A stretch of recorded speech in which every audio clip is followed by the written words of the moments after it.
Estamos ao vivo. Hoje é 21 de abril. Estamos para mais um episódio da websérie Profissões de Futuro. Meu nome é Tieme Yamashita, sou uma caçadora de desperdícios, especialista em Mottainai. Esta websérie tem o objetivo de descortinar novas profissões e profissionais que reinventaram suas carreiras, Olha aqui já entrando o nosso convidado. Vamos lá. Novas carreiras, novas possibilidades, né? Eu sempre falo que trabalho... Tá entrando agora. Olá! Entrei, boa tarde. Tá me ouvindo bem? Escuto bem, estou sendo escutado bem. Tô vendo o pessoal entrando já, que coisa boa. Tô bem feliz aqui. Boa tarde, Marcelo. Lin, né? Você precisava estar junto aqui. Estava comentando aqui nos bastidores aqui com o Daniel, é o seguinte, que esse projeto começa com os jovens para descortinar novas profissões, mas à medida que ele vai avançando, profissionais de todas as áreas começam a se interessar pelo conteúdo. E os feedbacks que eu tenho puxa, Tieme, eu estou redescobrindo novas possibilidades para mim, sabe? Para os meus também, em termos de profissão, principalmente quem é pai, fala assim, olha, que profissão você vai seguir?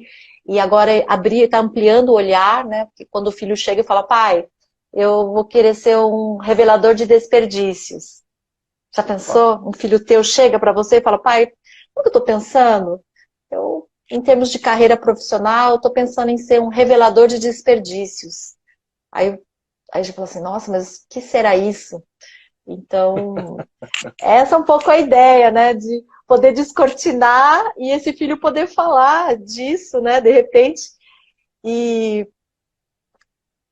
até assim, eu como caçadora de desperdícios, né? O pessoal fala assim, mas caçadora de desperdício? O que é isso, né? E foi uma coisa que a gente inventa o nome, nomeia, porque a gente faz. Porque você vai falar assim, eu sou consultora de Lean, ou eu sou consultor de qualidade. Aí as pessoas imaginam que, ok, eu já sei o que você faz. Mas será que você faz o que todo mundo faz? Não. Então eu não posso falar simplesmente que eu sou uma consultora disso. E eu preciso nomear aquilo que eu faço. Se ainda não existe um nome, então eu crio este nome, né? E no mínimo surge uma curiosidade quando alguém pergunta, mas o que faz? E eu vou fazer a pergunta para você. Daniel Pezzi, seja bem-vindo à nossa websérie Profissões de Futuro. E a primeira pergunta é, você faz o quê mesmo? Você é um revelador de desperdícios? O que é isso? Até mandei uma lanterninha aí, porque na verdade a gente... Hoje existem muitas pessoas que acabam atuando na área, né? Acabam atuando na mesma área. E dentro de um escopo geral, como você mesmo comentou, acabam tendo e são percebidos pelo mercado com o mesmo tipo de atuação, com o mesmo tipo de prática, né? Um ponto que eu entendo aí, que eu acho que aí talvez é o intuito e a questão, né, de criar um nome, seria qual é o seu diferencial, né? Onde você se destaca em relação ao que está todo mundo fazendo, porque, querendo ou não, já estamos aí há algo em torno de 20 anos que o Brasil, né, que o Brasil entrou nessa jornada em termos de ter as primeiras iniciativas e começar as suas práticas dentro do Lean. E acaba que hoje já tem uma quantidade grande e expressiva de profissionais nesta área que acabam tendo um modelo de atuação muito parecido, né? E de repente, por algum motivo, né, digamos assim, em parte vem do nosso berço, vem da nossa criação, em parte vem da nossa própria experiência, da nossa própria jornada de vida, do que nos impactou. E em parte também atribuo, né, já agradecendo e dando os créditos, em parte atribuo essa minha habilidade recente aí, de 2, 3 anos atrás, vamos dizer assim, que ela se consagrou como sinodalidade, ao fato de, quando ouvi falar de Tiemia Nascit, então, ouvi falar de Montanai, e isso foi algo que potencializou, e aí sim conseguimos ter então essa questão da revelação, do revelador de desperdícios, né? O que seria um revelador de desperdícios, né?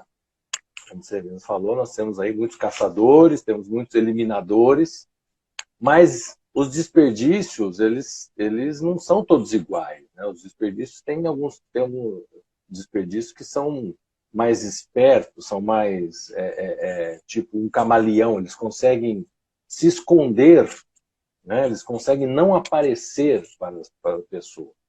Então, quando a gente diz que é um revelador de desperdício, é como se pegasse, né? Igual quando tem, não sei se já assistiu em filmes, as pessoas chegam em alguma cena e falam, não tem nada aqui, o cara, não, pera aí que tem, pega uma lanterna ultravioleta e mira na parede, assim, tem um monte de esquema, tudo escrito, né? O revelador de desperdício é algo assim, você tem uma lanterna, né? Tem uma habilidade que é a mesma coisa que você mirar uma luz ultravioleta e fazer aparecer os desperdícios, né? Então é lógico que não é uma ferramenta, porque na verdade não adianta eu chegar para num local, ou eu chegar para uma pessoa e falar, olha, isso é desperdício. Isso não funciona, né? Porque aí eu estou enxergando, mas a pessoa não. E aí vai muito na fé dela, se ela acreditar em mim ou não. Né? Se ela for uma pessoa que acredita em Daniel Pérez, ela vai falar, tá bom, eu concordo. Se ela não acredita em mim, eu falo assim, cara, dá licença. Não estou vendo desperdício. Então, na verdade, assim, o revelador seria dotar as pessoas, tentar levar para as pessoas esta mesma habilidade, essa mesma capacidade de olhar para algo trivial e cotidiano, nossa, às vezes até rotineiro, né? Olha-se todo dia, toda hora, e conseguir perceber que, na verdade, aquilo é um desperdício. Nós estamos apenas com a vista acostumada ao cenário. É o que eu falo, que a gente funciona num algoritmo do desperdício.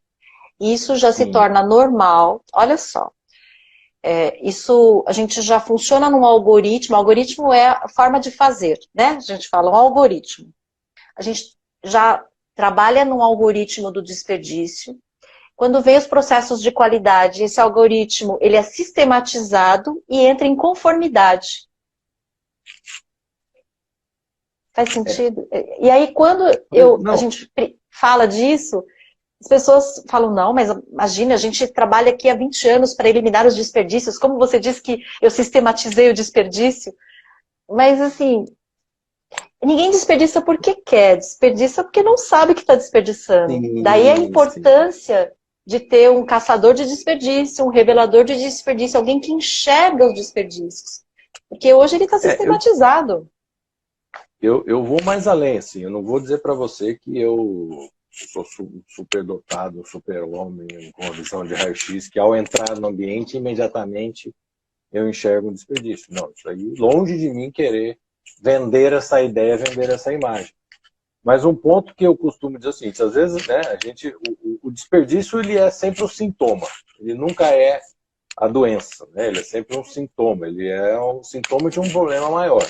Né, como se ele fosse a febre. Né? O desperdício é a febre, na verdade, você tem uma infecção, algum outro problema no seu corpo que está fazendo com que o corpo chame a sua atenção através da febre. O desperdício é como o problema chama a atenção. Né? Então, quando você aprende a detectar, aprende a enxergar desperdícios, você começa a tomar ciência de problemas. Então, isso eu diria que já é o primeiro viés negativo. Né? Porque tem gente que não gosta de problema. Então, automaticamente, ela passa a não enxergar desperdício para não ter que tomar ciência de problema. Então, acho que já seria a primeira coisa que faz com que as pessoas, né, coloquem aí um filtro, coloquem um filtro, né, um óculos de sol contra os raios de desperdício para não enxergar os desperdícios.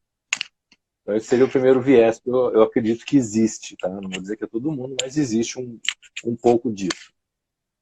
O segundo, que aí sim eu acho que é o principal, ele pode ser dividido até em dois elementos, mas é o fato de, primeiro ponto, é não entender além de não enxergar aquilo desperdício, é o contrário. É acreditar que aquilo é valor. Ai, meu É Deus. acreditar que aquilo Explica agrega melhor essa valor. história aí. Né? Ai. Você falou muito bem, a questão de qualidade. É normal, é comum, isso aí vem desde a história da indústria, né? Desde que, quando nós estávamos aí na época das coisas eram artesanais, né? Tudo feito à mão, o próprio artesão era seu controle de qualidade, o próprio produtor, ele executava o controle da qualidade. Né? Então ele automaticamente não só controlava como era que ele produzia, então ele já produzia com qualidade. Conforme a indústria foi evoluindo, os processos foram se automatizando, essa capacidade foi se perdendo. E acabaram criando funções e processos de verificação, né, verificação dessa qualidade, garantia dessa qualidade, controle da qualidade. Ou seja, processos que, em geral, lá no final, vão olhar para o resultado e falar, isso aqui está de acordo, segue, isso aqui não está, vamos retrabalhar. Para a gente poder ter a tranquilidade como consumidor de que realmente está trazendo alguma coisa Para de você não qualidade. cometer, para você não cometer o que eu entendo que é seria a maior falha que uma empresa pode incorrer, é de deixar um problema aí para o cliente, deixar um problema chegar no cliente. Né? Eu digo assim, a pior falha de uma empresa é deixar uma falha assim chegar no cliente. Ah, chegou um risco, chegou arranhado, chegou torto, chegou amassado, com mancha, né? Pode ser uma falha boba, pode ser um negócio simples, mas a falha foi gigante porque chegou no cliente. Né? Aí você sabe que tem danos à imagem, reputação, né? E até uma coisa mais boba, você pediu uma pizza, chegou a pizza na sua casa. Você foi abrir a pizza estava assim, todo o recheio para um lado da pizza. Né? Ou seja, cara, isso aí você vai ligar na pizzaria e falar assim, amigo, o que é isso aqui? Né? É uma coisa simples, é uma coisa boba. Alguém poderia falar assim, mas é só pegar uma colher e um garfo e espalhar de volta. Né? Espera aí, não é o papel do cliente fazer isso. Né? Eu acho que a empresa tem que se preocupar, quem está fornecendo tem que se preocupar em fazer chegar ao cliente. Então, em função disso, acabou se dando muita importância, não que não tenha, mas acabou, na visão de muitas pessoas, o processo de inspeção ele é considerado como agregador de valor. E aí, não só vai se criando e passa a se acreditar que aquilo, nossa, isso é importante, agora temos que contratar mais pessoas, tem que criar uma estrutura. Ou seja, aí é que você está falando, vai sistematizando o desperdício. Quando, na verdade, é trabalhar com o seguinte motivo, com o seguinte pensamento. O que a gente pode fazer para evitar a ocorrência do problema? Né? Porque, como eu falei, a falha, a necessidade de uma inspeção é um sintoma. O problema está lá no processo.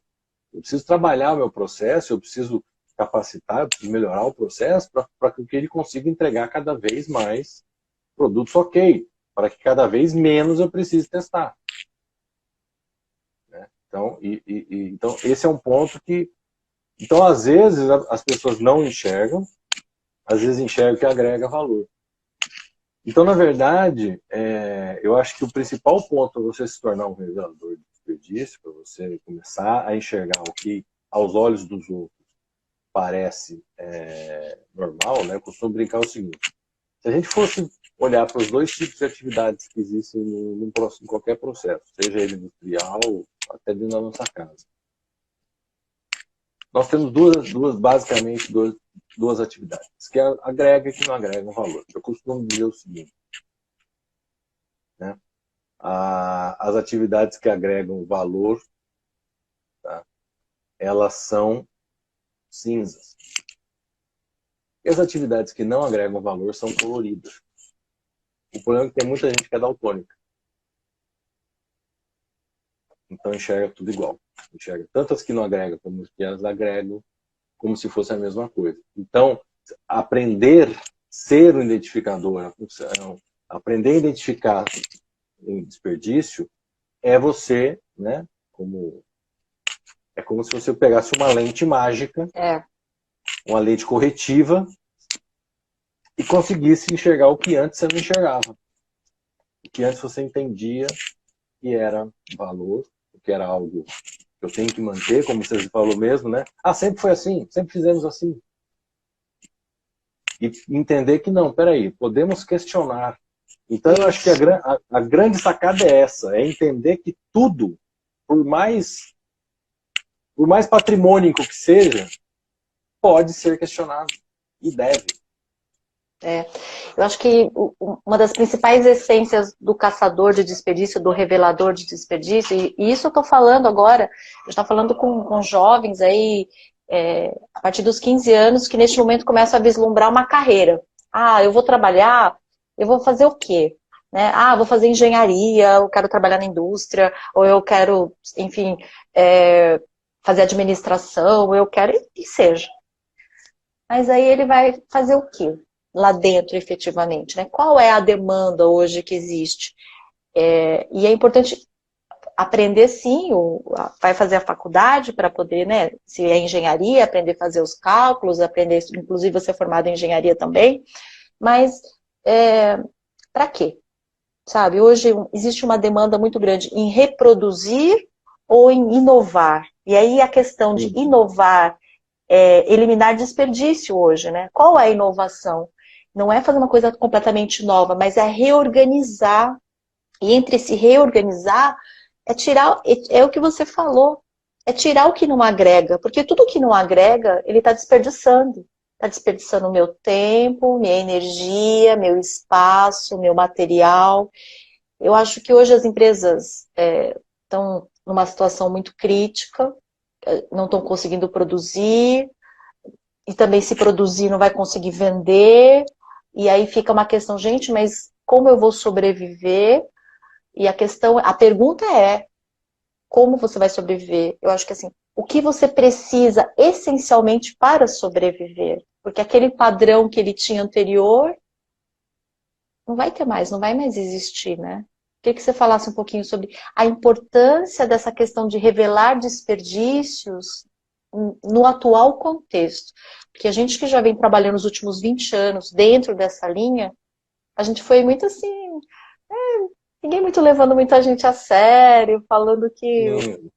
você, ele fala assim, Nós você vai éramos falar os sobre chatos, né? Nós somos os chatos. Ah, mas você é muito chato. Tudo a gente você, meio que tudo para assim, você é desperdício.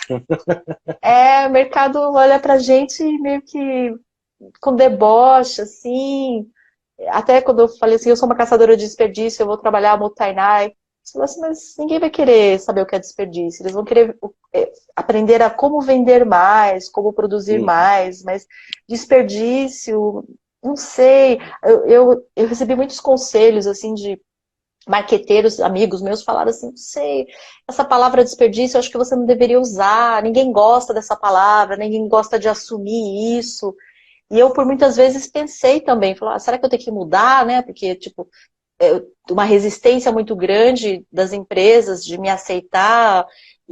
Porque, assim, quando ela aceita, ela está assumindo que ela desperdiça. E ninguém gosta de assumir que desperdiça. Ai, Deus me livre de desperdiçar, né? Mas ele desperdiça. Uhum. E a gente entra ali num lugar muito sensível, né? De uma organização, de um gestor, né? Só que hoje, como você enxerga essa função de revelador de desperdício no atual contexto? Vamos pegar aí um pouquinho, né, aquele ponto que estava continuando, que eu falei que dava para dividir em dois, e tem um fator que ele não vou dizer que ele é a causa, mas ele é um tremendo potencializador de desperdício, que é o conforto.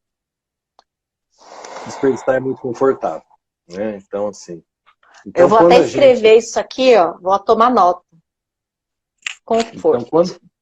quando você chega uma pessoa e fala para ela, isso que você está fazendo é um desperdício, você precisa deixar de fazer isso. Às vezes nós estamos tirando essa pessoa da zona de conforto. Estamos tirando ela de uma situação que é agradável. Por quê? Porque o cenário dela permite, a realidade dela permite. Né? Como você falou, o brasileiro, infelizmente, nós temos uma cultura, nós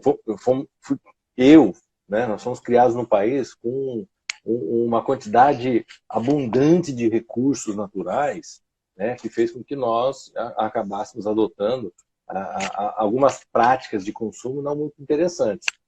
Então, a gente ainda pensa na linha, quando alguém chega, e vou dar um exemplo bem básico, né? Você que está em São Paulo, sabe isso aí, eu sou de São Paulo, agora atualmente estou residindo no Espírito Santo, mas aí em São Paulo, principalmente capital, né, vira e mexe, chega maio, junho, julho, já começa, vai faltar água, vai faltar água.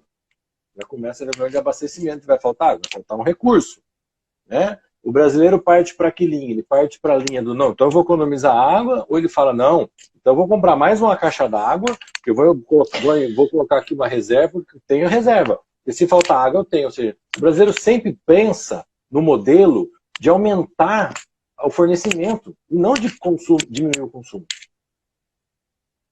Essa é a nossa cultura. A gente sempre pensa nisso. É o meu conforto, né? Eu sempre penso no meu conforto. Sim, não, e mesmo uma empresa, como você falou, a empresa vai pensar o quê? Não, eu tô tendo prejuízo. O que ela vai pensar? Preciso vender mais. Preciso aumentar o preço. É. Ela sempre vai buscar. A primeira solução vai ser essa. Eu vou ver isso. Vender mais ou aumentar preço. E hoje, vamos ser bem honestos. Aí estão perguntando aqui, tudo que vocês estão falando aí serve para a nossa vida também, para estudo, para a nossa vida em casa? Tudo. Gente, é para tudo. A gente falou aqui de indústria ou de empresas, até por conta da experiência que a gente tem, mas o maior diferencial, e a gente começa a descobrir isso primeiro na nossa vida.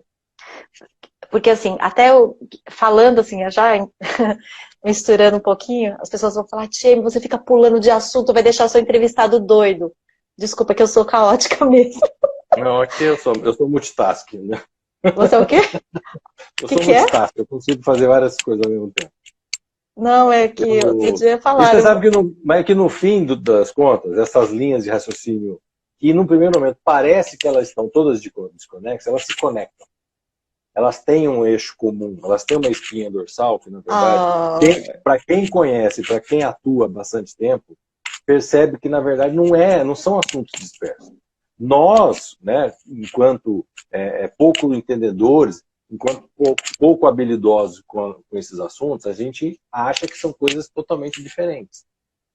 Só que, quando você vai conhecendo, quando você vai estudando, quando você vai aplicando, quando você vai aprendendo, né, e aí vai uma lição já importante, até para não cometer o desperdício, quando você vai aprendendo, e quando você vai conhecendo, quando você vai aplicando, e aí você vai aprendendo. Ou seja, é conhecer, aplicar e aprender. Essa é a lógica, né? Não tem como conhecer e aprender sem aplicar. Isso. E eu falo para os meus jovens sempre isso, porque eu faço uma preparação deles para o mundo do trabalho. Então, eles se imaginam dentro de uma empresa, de uma indústria, só que eles se imaginam. Hoje, eles não estão. Hoje, a vida deles é casa, era, né? Agora é casa, casa e casa, mas antigamente era Agora casa, escola. Quarto, sala, cozinha.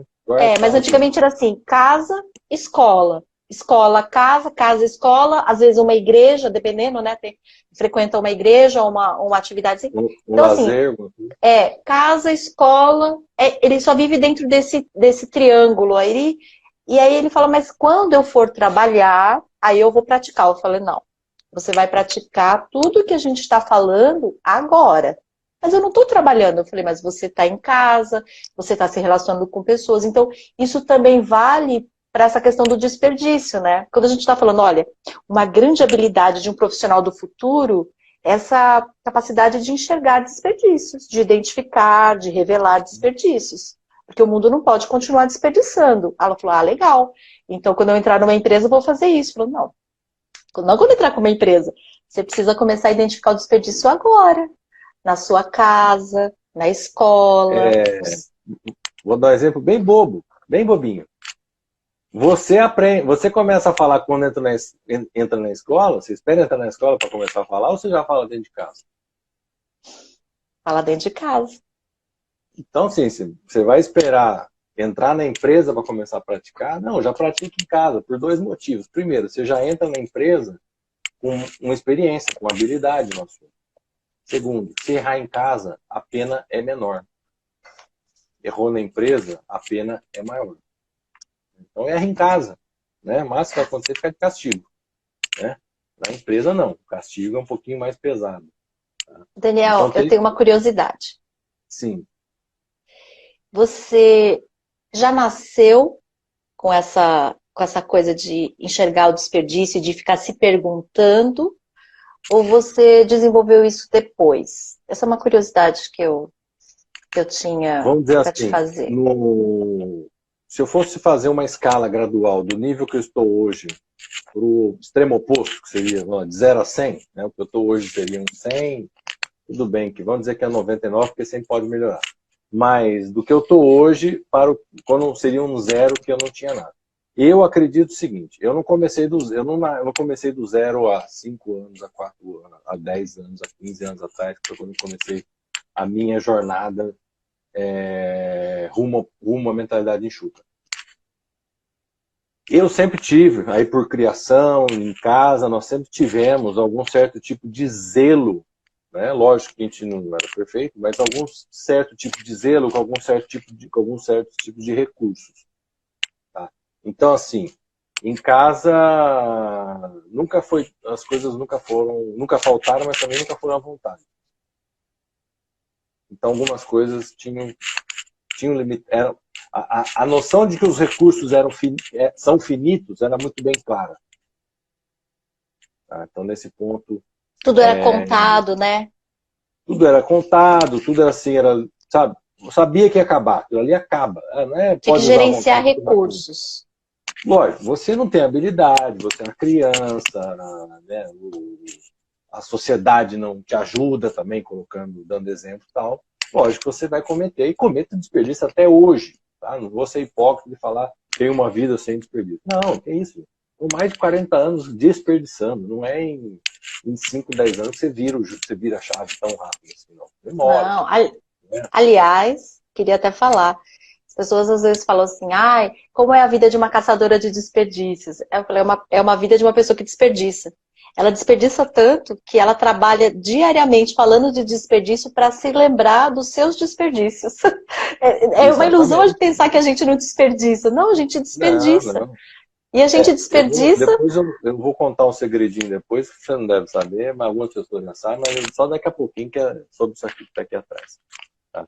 Mas continuando aquele raciocínio, então, por exemplo, na minha família, meu pai tem formação em economista e tal, então sempre teve aquelas coisas do tipo, não, vai sair de casa, o que tem para fazer? Tem que fazer isso, isso, isso. Então já faz um caminho, faz uma rota, né?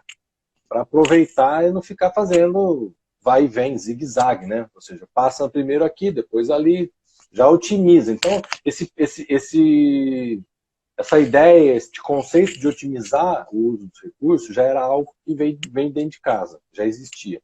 É lógico que até eu tenho, numa palestra que eu dou, o seguinte, que legal, otimizar é bom, só que se você não conhecer o limiar, que se você otimizar demais as coisas, você também está desperdiçando. Então precisa conhecer o ponto de equilíbrio entre a otimização, né, e o desperdício real. Então você não otimizar é um desperdício, só que otimizar demais acaba também sendo um desperdício. Tem que achar o meio termo. Então tudo isso, quando eu comecei então a conhecer, eu estou falando isso lá para 2006, né, conhecer o universo do Lean, entender, né, começar a ler, a participar de cursos, fazer treinamentos, e eu comecei a me encontrar. Porque eu sempre fui aquela pessoa que os outros chamavam de chato. Cara, pelo amor de Deus, não, vamos não sei aonde primeiro, cara. Não, vamos passar aqui, depois ali, depois aqui, depois aqui. Não, vamos lá primeiro. Falei, não, cara, o ideal é fazer isso. Então, era sempre visto como chato pelo resto das pessoas. Porque este modelo, ele, como eu te falei, tira as pessoas do conforto. Tira o conforto das pessoas. Então, você acaba incomodando, você é visto como chato, como mala, né? Aí o pessoal te promove um isolamento social mesmo, sem Covid, né? Dá um isolamento social, os caras querem muito chato. Então faz Você é isolamento chato, social. porque uma que você questionava, né? E outra Sim, que que você você não era. questiona. A gente fala de Maria vai com as outras, né? Que fala assim, ah, mas tá todo mundo indo, então você não era de ir na boiada, não, né? Não, sempre foi o cara que ia contra. Não, eu sempre defendi muito as minhas crenças, independente do coletivo. Isso é desconfortável, dá muito trabalho, né? Isso dá muito trabalho, isso é difícil demais. Só que é só, se você acredita, se você vive algo, você acredita algo, e hoje, até hoje, tá? Hoje mais ainda, porque hoje eu acredito mais nas coisas. Hoje eu acredito que eu descobri depois de um tempo os porquês dessas coisas. Porque até então, eu sentia, eu sabia sem, era coisa espiritual, veio, né? Aí depois que você começa a estudar e aprender, você descobre os porquês das coisas. Né? Você descobre os porquês. E aí quando você descobre o porquê, aí que você fica... Aí que você fala, não, aí que eu vou defender com unhas e dentes esse meu raciocínio.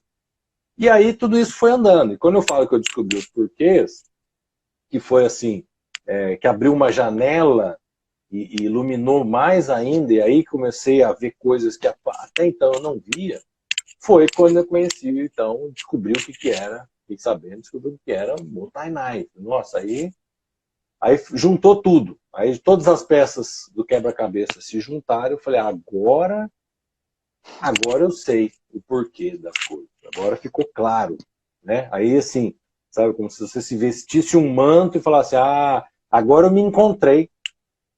Então agora eu vou. Né? Então esse foi um ponto. E aí eu tô falando tudo isso, tá? Toda essa jornada, ela foi 80% na minha vida pessoal, só 20% foi na minha vida profissional. Por quê? Porque na minha vida pessoal, vou falar, é lógico que teve momentos em que não, mas na maior parte, quem mandava era eu. Então não tinha fator limitante. Na vida profissional, às vezes você depende do chefe, do gerente, do supervisor, de alguém autorizar você a fazer uma mudança. Na sua vida pessoal, meu amigo, é só você. Você quer parar, você quer otimizar uma atividade, você quer parar de desperdiçar uma coisa, só depende de você. Não tem os limitantes. O único limitante é a sua falta de vontade. Então isso foi um ponto. Para as pessoas que estão aí, mas eu vou esperar entrar na empresa. Não, cara, tem que ser dentro de casa. Tem que ser dentro da gente. A mudança primeira tem que ser dentro da gente. E ela não é finita, não. Essa mudança é eterna. É até o último dia da vida. Até o último respiro você está fazendo a mudança. Porque está tudo mudando. Nós estávamos até 2 meses atrás vivendo no mundo. Agora nós estamos em outro. Né? Eu acho que para nós que atuamos com identificação, eliminação de desperdício, sem querer, tá? Longe de mim dizer que eu estou achando ótimo toda essa crise, mas essa crise ela é fantástica para essas situações. Porque ela promove a restrição de recursos. Faz com que as pessoas passem a dar valor em recursos que antes elas esbanjavam ou usavam sem qualquer controle, porque estava lá. E o principal, a gente sabe, né? Qual é o principal recurso que as pessoas desperdiçam, sendo que é o recurso, ele é finito e não renovável, que é o nosso tempo. Tempo.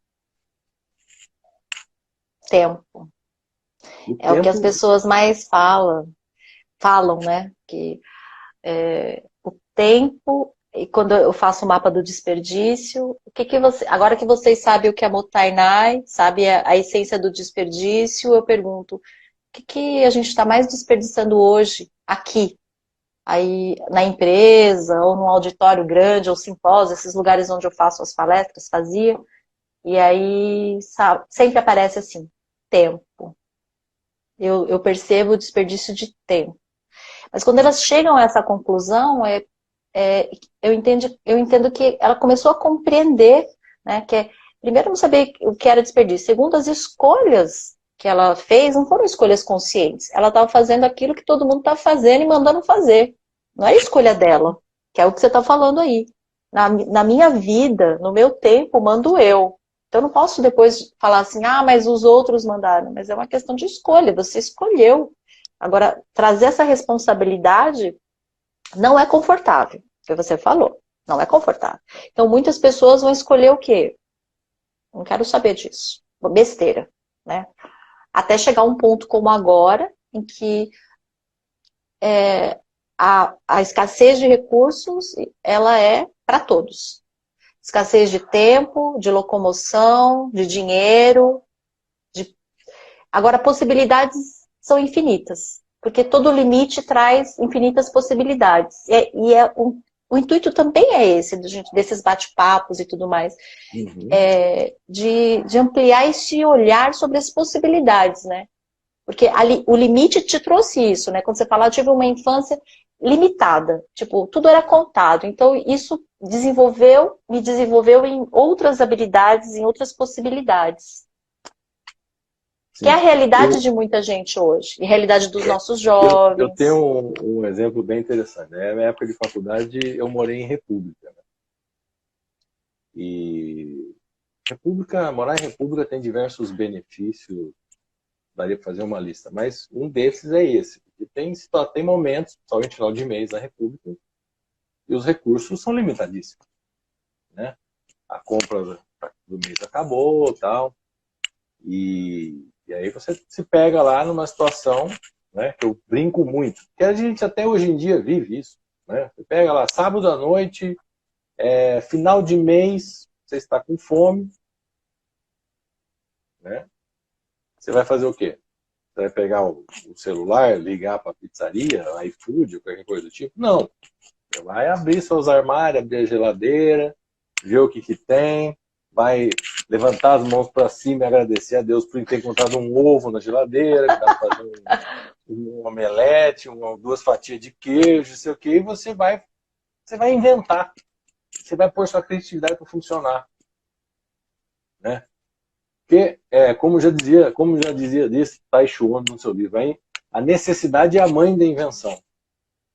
Então, a restrição de recursos nos faz criar. Nos faz nós precisamos nos virar com o recurso que existe. Porque eu tenho. É lógico. Virou um mês, no sábado seguinte, você vai pedir uma pizza, pedir um sanduíche, comida chinesa, aquela que seja. Aí vai qualquer delivery da vida, aí você vai pedir. E na República a gente não tinha muita virada do mês, muito não, porque era praticamente tudo contado. Nós morávamos em 5, então a gente brincava muito que tinha uma regra, né? Eu conto às pessoas que a gente fazia assim, cara, o bife só tem dono até 12:30. Porque nós morávamos em 5, a empregada fazia 5 bifes por almoço. Então, eu botava na mesa lá pra gente 5 bifes. E ela põe o almoço 12:00. Né? Dentro da nossa república, o almoço era do 12:00 a 1. 12:30, se só tivessem 4 pessoas almoçando, o 5º bife era dividido em 4 e repartido entre as outras pessoas. Porque o bife só tinha dono até 12:30. Por que a gente fazia isso? Porque a empregada tinha que sair 2 horas da tarde. Então, se a pessoa chegasse 1 hora, 5 para 1 para almoçar, ela só ia terminar de almoçar 1:30. Nem era tempo da empregada arrumar tudo e conseguir sair às 2. Então o almoço tinha que terminar 1. Então, para garantir que o cara terminasse de almoçar 1 hora, ele tinha que começar a almoçar até 12:30. Então, como é que a gente fazia isso? O bife só tem dono até 12:30. Obrigava todo mundo chegar para almoçar antes da 12:30. Então, assim, tinha uma regra, né? Tinha uma regra clara. Uma regra que criava uma restrição, que criava uma necessidade. Cara, se você chegar no dia 31, perdeu o bife. Então, mas isso que eu acho que é interessante quando a gente fala de desperdício e a gente constrói junto uma regra para eliminar aquele desperdício que faz sentido para todo mundo. Sim. O que acontece é que a gente já a gente já cresce dentro de um sistema em que as regras são colocadas para a gente, simplesmente porque é assim, mandei fazer isso.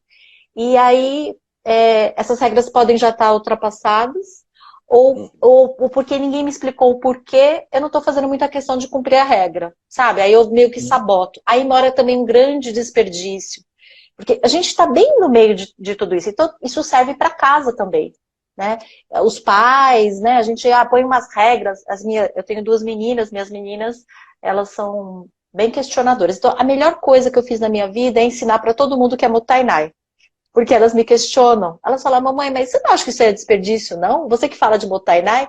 Então, você pensa que elas me obedecem? Nada. Elas me põem na parede. E a melhor coisa que eu fiz foi explicar para todo mundo que é Mottainai. Porque quando você abre para... Eu não só dou as regras, eu explico primeiro o que é Motainai, aí a gente Uhum. identifica, isso aqui é um desperdício, como que a gente vai eliminar? Aí vai dando ideia, cria-se uma regra, mas quando todo mundo sabe, elas têm liberdade para questionar. Não por medo, Sim. eu não posso falar isso com a minha mãe, vai ficar brava, mas para eliminar aquele desperdício, porque todo mundo tem o mesmo objetivo. Eu não quero desperdiçar o tempo, eu não quero desperdiçar dinheiro, eu não quero desperdiçar comida, eu não quero desperdiçar água. Isso é uma regra clara em casa. E a partir daí a gente cria essas regras, como você falou, que fazem sentido. A partir daí todo mundo é engajado. Todo mundo é engajado. Sim.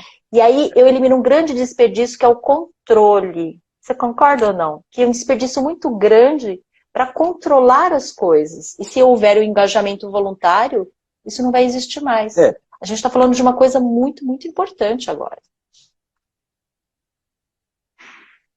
Ai, Daniel, o que é aconteceu? complicado. Vai. É complicado esse engajamento acontecer, porque ele demanda de uma transformação interna, que a gente sabe que é bem complicado, né? Eu dou um exemplo pessoal, né? Como eu falei, mais uma lição de vida aprendida na República, né? Eu trouxe agora para minha vida, né? Eu moro sozinho, né? E a gente sabe, pega assim, lógico, nesse momento agora de quarentena, todo mundo dentro de casa o tempo inteiro, mas né, feriadão e tal. Uma coisa muito comum que era de acontecer, um tremendo desperdício, é a famosa pilha de louça, a montanha de louça na pia. Né? É um negócio, algo assim, que demanda muita disciplina, demanda muita mudança para você começar a seguir uma regra, né? Então eu tive que criar uma restrição de recurso aqui. E olha que eu moro sozinho. Né? Mas eu sei como é difícil mudar o meu modelo mental. O Então que o que que você eu fiz? fez? O que que você está fazendo? Eu tenho um aparelho de jantar de 6 peças, 6 pratos rasos, 6 pratos fundos. Então, bonito, coisa linda, né? Eu peguei tudo minhas louças, tá tudo guardado. Eu só deixei, fica no escorredor, um prato raso, um prato fundo, um garfo, uma faca, uma colher e uma colherinha. Só tem um de cada. Hum. Comi, sujei o prato grande. Se eu quiser comer de novo, eu tenho que lavar o prato grande. Não tem como pegar outro prato. Não, os pratos estão guardados, tá proibido. Dá mais trabalho eu pegar o outro prato do que eu lavar o que está lá. Ah, eu preciso do garfo. O garfo está sujo? Vai ter que lavar o garfo. Vai pegar outro garfo. Ou seja, com isso eu me forço a criar até que O isso vire hábito. rotina, até que vire o hábito. Até que eu possa voltar a ter 6 facas, 6 garfos, entendeu? Até mais pizzaria. Mas por que você tem se você mora sozinho? Não, porque a gente recebe gente, faz um encontro, alguma coisa e tal. Mas no dia a dia, sozinho, eu só preciso de um de casa. E para forçar essa rotina de não deixar acumular e de estar sempre usando, limpando, usando, limpando, eu defini essa regra de mim.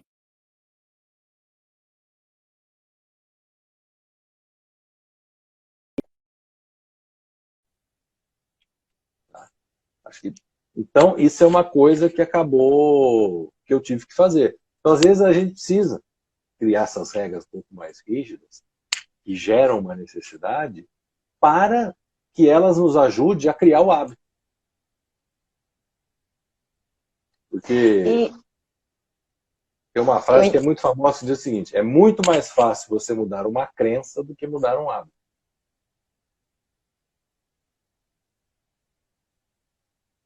faz sentido. Eu queria também falar, que você falasse um pouquinho, a gente já está, né, tem mais uns 10 minutinhos, mas eu queria, você me chamou a atenção, eu conheci você num grupo de estudos, né, de Lean, são pessoas, Sim, são o consultores especializados em PJ. Lean, em enxuto, né, gestão enxuta e tal, pessoal, grupo de estudos e tal, e aí a gente se conheceu nesse grupo. E aí, o que me chamou a atenção é que você postava, ainda posta no LinkedIn, Isso. Com textos em que você coloca assim, um jeito diferente de enxergar os desperdícios. E aí eu comecei a ler seus textos, e os seus textos trazem essa visão visão enxuta do Lean para o dia a dia. Você colocava assim, a menina foi no mercado e teve o caso assim, você está enxergando desperdício? E aí você provocava as pessoas, porque a gente lia o texto e ficava tentando identificar o desperdício. E 3 dias depois você dava a resposta, como se fosse um Sherlock Holmes assim, do desperdício. E eu falei, nossa, mas esse cara, ele tem um jeito diferente de enxergar e de ensinar as pessoas a enxergar desperdício. Porque eu acho que o pulo do gato, eu queria falar sobre o pulo do gato. O pulo do gato é justamente esse. Se a gente tem uma habilidade, que é, eu tenho uma habilidade de enxergar desperdícios, você também tem. Sei lá, a gente teve ou uma criação, ou uma situação, enfim. E despertou na gente isso.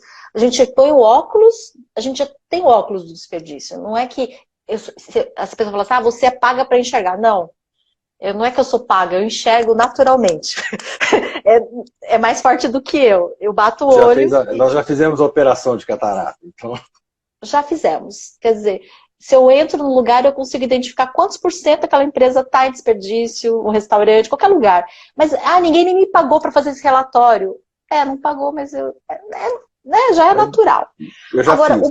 Eu vou entregar o bacana não era o legal. O meu desafio não é eu identificar, porque isso para mim é uma coisa natural. O meu desafio é ensinar você a enxergar também, a você começar a usar este mesmo óculos, porque aí a brincadeira fica legal. E você, com aqueles posts um jeito diferente de enxergar desperdício, você provoca isso. É quase como um game que me instiga nisso. Então, inclusive, eu recomendo quem seguiu o Daniel Pezzi no Instagram, porque ele tem esses posts, um jeito diferente de enxergar desperdícios. Eu queria saber, como é que você teve essa ideia, que depois vira um livro? Me conta um pouquinho disso, porque foi o que, naquele momento, me chamou a atenção em você, naquele grupo, foi essa tua postura e essa tua atitude. Vamos lá. Sem querer dar spoiler do livro, né? Mas que no livro tem a historinha de como tudo aconteceu. Mas eu tenho aí na minha história aí mais de 20 anos, pelo menos, aí que eu ministro treinamento. E especialmente quando eu entrei no universo, comecei minha jornada no Link, também comecei a ministrar treinamentos nesta área, eu me deparei com algumas situações do tipo, né? Os primeiros materiais, né, tanto que no começo falava-se muito, hoje em dia ainda fala, mas fala-se bem mesmo, mas falava-se muito em Lean Manufacturing, né? Que é a manufatura enxuta. Então todos os materiais eles eram trabalhados e desenhados e ilustrados para situações da manufatura. E aí quando você ia dar, por exemplo, um treinamento para 100% de uma empresa, ok, a empresa é uma manufatura, mas essa empresa tem pessoas e tem setores que não são manufatura.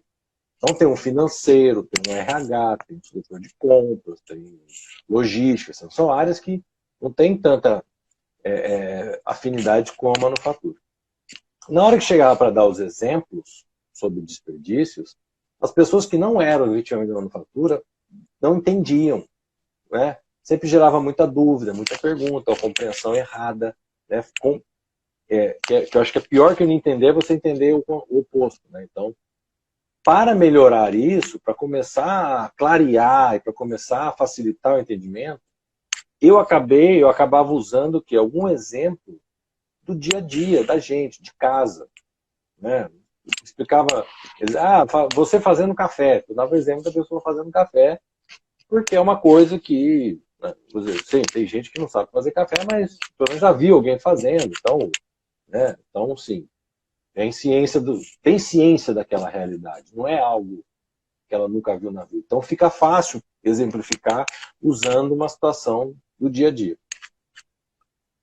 E aí, então eu sempre tive, né? Tanto tem algumas pessoas que para tudo que eu vou tentar explicar, quando alguém não está entendendo algo, dizem que eu sou o rei da analogia. Né?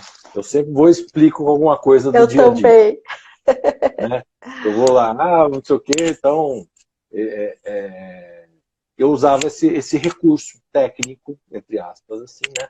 essa questão mais lúdica, né? Que é o nome, descobri que tem um nome chique isso. Ah, é uma coisa lúdica, você tem uma forma lúdica disso. Então, eu usava esse recurso para facilitar o entendimento. Em 2017, eu tive uma virada de chave na minha vida, a partir do momento que eu entendi, comecei a entender um pouco melhor qual que era o meu propósito de vida. E aí, dentro desses propósitos, dentro assim, né, falando aí para quem está do universo empresarial, dentro da minha missão, visão e valores, vamos dizer assim, uma das coisas que está, vou dizer que está na minha vida, na minha missão, é de ajudar as pessoas, né? Porque eu entendi que o caminho para um mundo melhor é um caminho onde as pessoas são mais eficientes. As pessoas usam melhores os recursos. Então, um caminho para isso é eliminar desperdício. Para eliminar desperdício, as pessoas precisam enxergar o desperdício. Ter ciência de que aquilo é um desperdício. Então, começando essa jornada pessoal e buscando meios, como ensinar, como transmitir, né? Como você falou, eu sei enxergar, mas não adianta eu chegar para, ô fulano, isso aí é desperdício, ô Beltrano, isso aí é desperdício, ô Ciclano, isso aí é desperdício. Eu só vou arrumar inimizade, só vai ter ninguém me pondo para fora do lugar. Né? Então, não, eu preciso... E eu sempre tive também, aí, uma questão pessoal, eu sempre fui muito fã do método socrático. Né? Eu sou daquele cara que ensina a pescar, não gosto de dar o peixe, não. Porque dar o peixe gera muita dependência da minha pessoa. E eu, por características pessoais, sou uma pessoa muito dependente. Eu não gosto de ninguém dependendo de mim, não. Né? Então, assim, quando alguém vem perguntar um negócio, eu digo, tá, vamos lá, senta aqui, vamos conversar. Eu ensino a pessoa a descobrir o que ela quer. Eu jamais dou a resposta para ela. Também sou odiado por isso. Alguém fala assim, pelo amor de Deus, fala logo a resposta. Não. Se eu falar a resposta agora, semana que vem você está vindo perguntar outra coisa. A mesma coisa. Eu vou ensinar você a descobrir a resposta. Então, como fazer isso em relação aos desperdícios? E aí foi numa situação besta, né, de uma brincadeira no LinkedIn. Eu vou fazer um post assim. Fiz. Nossa, foi um auê. Comentários, visualizações. Olha, tá aí o caminho. E daí nasceu, né, desse primeiro post, que o nome da série, na verdade, foi a primeira frase do post, era justamente um jeito diferente de enxergar o sete desperdícios. Que era para falar dos desperdícios de uma maneira diferente. De uma maneira diferente que tradicionalmente é falado em cursos, palestras, em livros didáticos e todo o material sobre o assunto. Trazer um jeito diferente. Trazer o sete desperdícios para a vida pessoal, para a nossa vida do dia a dia. Tanto que os posts falam exemplo de supermercado, de jantar, lavar roupa, fazer café, tomar banho, fazer um bolo e trabalhar. São exemplos do dia a dia, em que, vamos dizer aí, 90% da população tem em comum esse cenário. Né? Então fica fácil de todo mundo entender. Então aí começou essa jornada do post. Tá? E isso aí foi em 2018, começou em 2018. Ao final de 2018 eu fui provocado. Né? Já tinha sido provocado por você uma vez. Escreve um livro, publica lá naquele site. Depois a outra pessoa falou a mesma coisa. E aí, eu sou uma pessoa também, não sou muito não, mas eu sou bem um pouco mais organizado que o resto das pessoas. Você é organizado sim. Eu tinha todos os meus posts, eu tenho um arquivo, né, no PowerPoint. Daniel... Cada slide é um post, tem o título e tem a resposta. Né? Então tá tudo bonitinho. Eu estava com esse arquivo, passando o Natal no interior de São Paulo, na da minha avó, na casa que a gente tem de verão, não tem internet. Então, estava com o notebook, sentar aqui e começar a buscar. Em 2 dias eu escrevi o livro. Na verdade, o livro é uma coletânea. Ele tem toda a parte de conteúdo, de falando, explicando, mas basicamente ele é uma coletânea de posts, só que não é só o post. Né? Ele tem o post, ele está aqui o livro, ele tem o post, só para entender, ele tem o post aqui, a situação, tem aquela, né? Igual, é postado, só que ao virar a página, você tem, então, acesso à resposta, à explicação do que estava ocorrendo, qual é o desperdício, e ainda vem de brinde algumas dicas e sugestões de como evitar a incorrência daquele desperdício, que é o que não tem na maioria dos posts no LinkedIn, não tem. Na maioria dos posts só tem a situação e a pergunta, né? E às vezes a resposta. Mas esse aqui também tem. Então daí nasceu, né, da série, nasceu o livro, que inicialmente era só a versão eletrônica, e depois de muito sacrifício eu consegui botar a versão impressa no mercado, né? Só estava a eletrônica, a versão e-book, mas agora está a versão impressa. Então a ideia desse livro é justamente isso, é fazer a gente ensinar as pessoas a enxergar desperdício no dia a dia delas, em casa, para aplicar e praticar em casa. Porque ao adotar essa rotina, ao começar a ter essa habilidade dentro de casa, na hora que vai para o profissional, seja numa empresa, no escritório, em qualquer lugar onde você atua, é quase que automático. Você vai chegar, opa, desperdício. Você já começa a identificar. Lógico, na empresa você não vai ter a liberdade para eliminar o desperdício do jeito que você tem na sua casa. Mas a habilidade de enxergar, ela vai ser quase instantânea.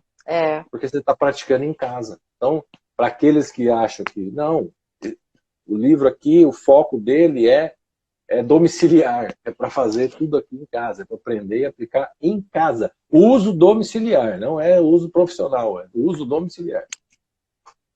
Que maravilha. Eu fiquei feliz, muito bem feliz. Nosso tempo está esgotando, mas queria agradecer a sua participação, né? Daniel Pezzi, ele participou da minha primeira websérie sobre Motaina Ailin, tá no meu YouTube, e ele aceitou o convite, foi aí que a gente se conheceu pessoalmente, então eu conhecia só virtualmente, mas eu já percebi que ele tinha um diferencial, que ele tinha uma inovação, que ele enxergava desperdício de uma outra forma, diferente dos outros consultores, e aí eu falei, eu vou convidar esse moço aí para gravar uma websérie. Ele aceitou, né, porque você morava em Campinas, então a gente marcou em São Paulo, e fizemos, e aí eu também aprendi, continuo aprendendo com ele. Ele é engenheiro, então ele tem essa parte muito sistematizada, né, que eu admiro muito, que eu sou de comunicação completamente caótica, tem um outro lado, e ele todo regradinho e tal. E aí a gente fez essa primeira aí. E eu sempre tive essa vontade. Eu falei, cara, eu quero fazer mais coisas e tal. E aí eu falei, escreve um livro, faz vídeo, lembra? E agora você está com um canal no YouTube também. Tem canal no YouTube, tem o perfil aqui da DPZ Lean Thinking no Instagram, DPZ Lean, que é o canal principal de divulgação, porque é o canal que divulga mais depressa. O LinkedIn, infelizmente, tem um algoritmo maluco lá que esconde tudo, ninguém fica sabendo as coisas, não mostra para todo mundo. No Instagram não, você tem siga o perfil DPZ Lean. Lá eu estou divulgando, estou nesse momento agora de quarentena, tem algumas palestras com promoção de gratuidade para os primeiros inscritos, então acompanha. Hoje vai ter uma às 7 da noite, só que as vagas gratuitas já se esgotaram. Deve ter uma na semana que vem, tá? Ainda não tenho previsão da data. Mas tem cursos também online, né? Nesse momento aí, para poder abraçar o Brasil inteiro de uma forma mais eficiente, eu tenho adotado aí a questão do online. Não, é a forma. Eu tive o privilégio de conhecer pessoalmente, mas assim, agora é muito virtual mesmo, né? E eu acho que em termos de profissões de futuro, ser uma pessoa que identifica desperdício é uma grande habilidade. E a gente, hoje é um diferencial, amanhã vai ser necessidade. É uma necessidade, né? Ou você tem ou você não tem. E começar a praticar agora, uma das coisas que você falou, e as informações já estão ali. Então você faz uma busca, Daniel Pezzi, né? E aí. Daniel Pezzi, acha ali. Acha lá. No Instagram é o DPZ Lean. DPZ Lean. E aí se inscreve no canal, compra o livro, porque a gente já vai aprender sobre isso. Aí o meu tempo está esgotando. Esse conteúdo vai estar no YouTube, tá? Ele é o episódio 9, e eternizado aí. Amanhã nós teremos outra. Um beijo. Agradecida, Daniel. Agradecida a todos que participaram. Um abraço a todos que participaram. Amanhã nós temos uma outra entrevistada, uma educadora emocional. Ana Russo com a gente.